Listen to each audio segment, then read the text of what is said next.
Good morning, 819S. Today's a nice day, a little cool. Not sure the temperature, feels like 15 degrees, something like that. Nice day to be out, I think. Tomorrow or the day after, I believe it's going to rain, and then next week the temperature is going to drop down really low. Of course, the weather forecast can always change, but on my weather app it said it's going to get down to 5 degrees one day next week. So I'm going to put the hand covers on.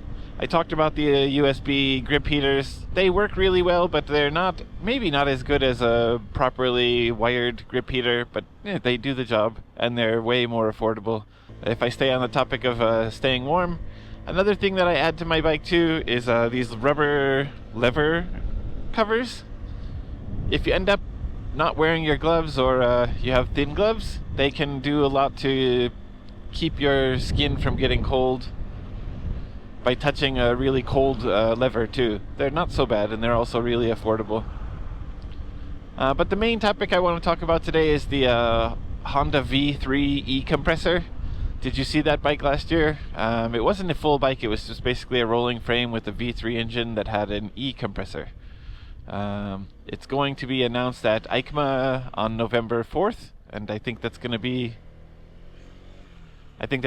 really, really exciting news. My understanding of the E-Compressor is it's somewhat like a turbocharger.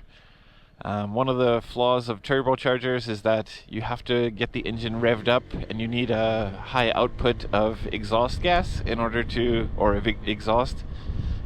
spin up the turbine, and then the spinning up the turbine creates more boost for the intake.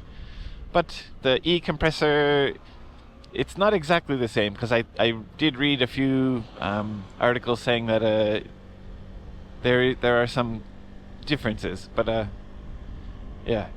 Anyways, the way the E-Compressor works is that it's an electric powered fan, and therefore it can provide boost even on the low end. So when you're idling or at just a 1500, 2000 RPM or something like that, the fan can kick on and provide a boost to your intake. And the V3 design also is intriguing. I'm not sure what that's going to feel like to ride. I know there are a lot of triple cylinder bikes out there, especially like the Triumph Speed Triple or something like that. I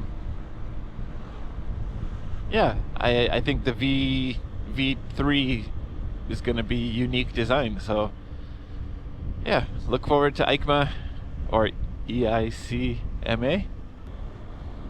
I guess that's all I really wanted to talk about today. Future upcoming news, keep an eye out for. Thank you so much for watching. I'll see you in the next one. Get out there and ride, and always, always, always ride safe.